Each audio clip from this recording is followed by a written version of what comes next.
రాయలసీమకు ఆంధ్ర రాష్ట్రానికి ద్రోహం చేసిన ప్రధానమంత్రి మన ఆంధ్ర రాష్ట్ర పర్యటనకు వచ్చే అర్హత లేదని చెప్పి గో బ్యాక్ నరేంద్ర మోడీ అని చెప్పి సిపిఎం పార్టీ ఈరోజు రాష్ట్ర వ్యాప్తంగా నిరసన తెలియజేస్తూ ఉంది.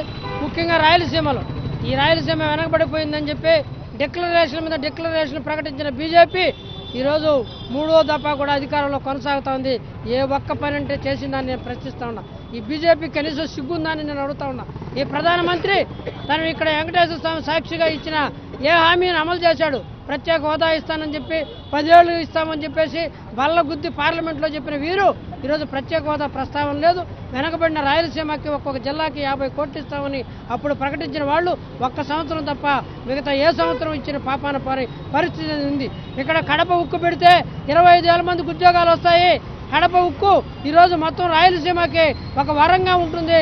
1,00,000 మందికి ప్రత్యామ్నాయంగా పరోక్షంగా ఎంప్లాయ్మెంట్ వస్తుందని చెప్పిన వీరు ఈరోజు ఎందుకు దాన్ని ప్రారంభించడం లేదు?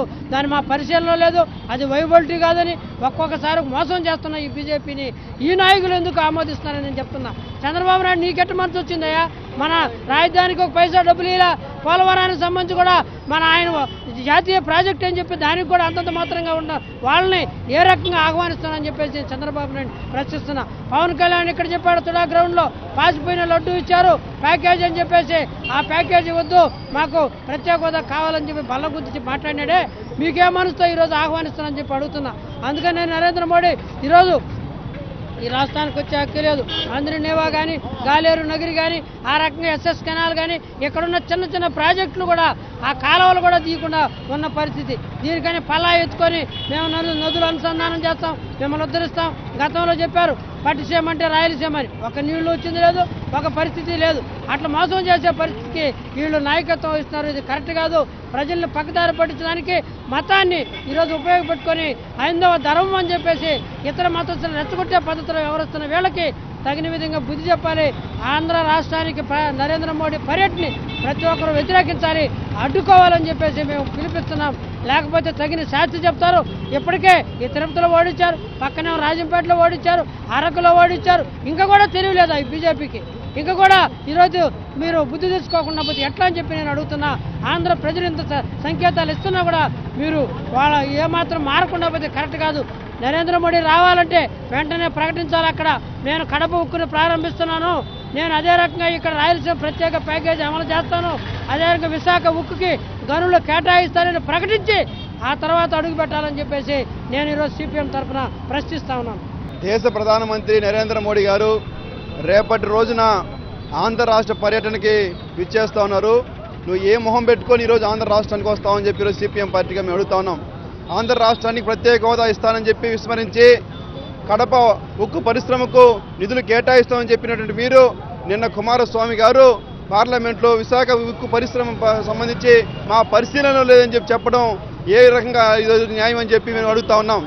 అట్లాగే విశాఖ ఉక్కుకు సంబంధించి గనులు కేటాయించకుండా అన్ని విధాలా ఈరోజు ఆంధ్ర రాష్ట్రానికి అన్యాయం చేస్తున్నట్టు బీజేపీ ఈరోజు రాష్ట్రానికి సంబంధించి రాజధాని లేకుండా చేసినటువంటి మీరు రోజు కేంద్రం నుంచి ఎటువంటి సపోర్టు లేకుండా ఏ రకంగానూ సహాయ సహకారం అందించకుండా ప్రధానమంత్రి రాజధాని నిర్మాణానికి వచ్చి పిడికడి మట్టి చెంబు నీళ్ళిచ్చి ఆంధ్ర రాష్ట్ర ప్రజల యొక్క నోట్లో మట్టి కొట్టిపోయినటువంటి చరిత్ర ఈ ప్రధానమంత్రి కనుక తక్షణమే ఆయన యొక్క పర్యటన రద్దు చేసుకోవాలి. లేదు కాదని అనుకుంటే ఖచ్చితంగా అడ్డుకొని తీరుతాం.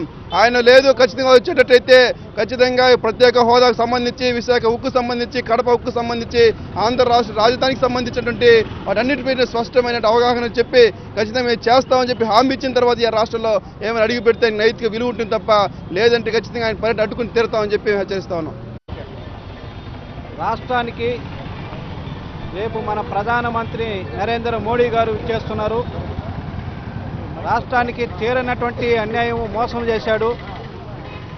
నరేంద్ర మోడీ రాష్ట్రానికి చేసినటువంటి అన్యాయాన్ని వ్యతిరేకిస్తూ ఈవేళ సిపిఎం పార్టీ ఆధ్వర్యంలో నరేంద్ర మోడీ గో బ్యాక్ అంటూ నిరసన కార్యక్రమం చేపడుతున్నాం. ఎన్నికలకు ముందు రాష్ట్రానికి ప్రత్యేక హోదా ఇస్తామని, ఆదుకుంటామని, విశాఖ ఉక్కును కాపాడుతామని అనేక రకాలుగా హామీ ఇచ్చినటువంటి నరేంద్ర మోడీ ఈవేళ రాష్ట్ర ప్రజలకు ఏమీ చేయకుండా ఏ ముఖం పెట్టుకొని ఈరోజు రాష్ట్రానికి వస్తున్నారని మేము సిపిఎంగా అడుగుతున్నాం.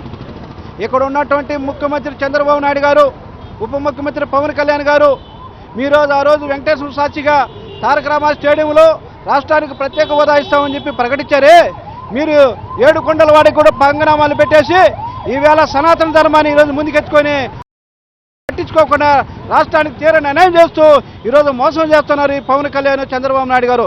ఇప్పటికైనా రాష్ట్ర ప్రజలు ఆలోచించాలి. రాష్ట్రానికి రావాల్సినటువంటి హక్కులు కానీ విభజన చట్టంలో పొందుపరిచినటువంటి నిధులకు సంబంధించింది కూడా ఇవ్వకపోతే రాబోయే రోజుల్లో పెద్ద ఎత్తున ఉద్యమం చేపడతామని చెప్పి సిపిఎం చేస్తున్నటువంటి ఉద్యమాలకు పోరాటాలకు మద్దతు ఇవ్వాలని చెప్పి తెలియజేస్తున్నాం.